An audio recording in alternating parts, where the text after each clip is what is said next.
...1928 was a good building year. Almost $3 billion worth of new residential construction saw the light of day.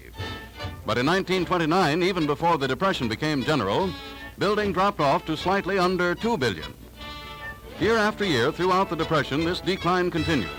Each succeeding drop meaning thousands more men laid off in the building and allied industries. Until in 1934, all of the new homes built in the United States were worth only $227 million. A decline of 92% from 1928.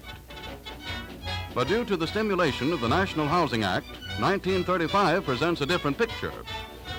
From every section of the country come reports of vastly increased building activity. Now in these pictures, we show you a few of the thousands of houses of all types that are currently under construction as a result of this building boom.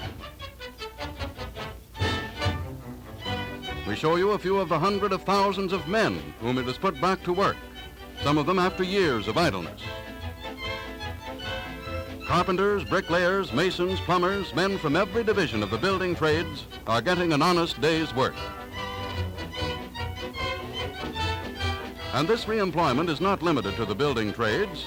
For every man put to work on a house, several more are engaged in making the needed materials and transporting them to where they are to be used. This coffee and that comes out of a pay envelope tastes a lot sweeter than the same food when it's bought with a relief check. This tidal wave of new construction is an important contribution to the economic rebuilding of America. Homeownership is the basis of a happy, contented family life. And now, through the use of a National Housing Act insured mortgage, is brought within the reach of all citizens on a monthly payment plan no greater than rent.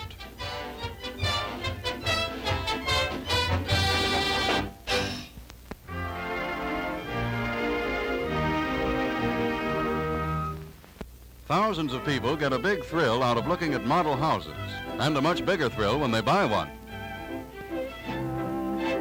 This couple is going through a model house now. Suppose we follow them. The husband apparently isn't very keen about it all, but you know how wives are. So in they go to this delightful living room. The girl is tremendously impressed with the room and its furnishings, but the fellow still just doesn't seem interested.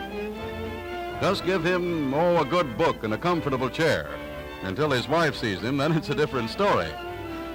Get up out of there, boy, and get going. They find that the dining room is small, but adequate for their small family and for moderate entertaining. And so they pass on to the kitchen. This cheerful room with its many handy cabinets impresses even this skeptic. And his wife is entranced by the modern flat-topped stove. And by such convenient features as the sturdy built-in ironing board. Well, now let's see what we find upstairs. First, a peek into the guest room with its modern furniture. Then a glance into the bathroom with its glass dressing table. He likes this even though the water isn't turned on yet. Just a fleeting glimpse of the nursery, for they don't need this room yet. And then a thorough inspection of the master bedroom. This canopied bed strikes his fancy, and it seems quite comfortable, too.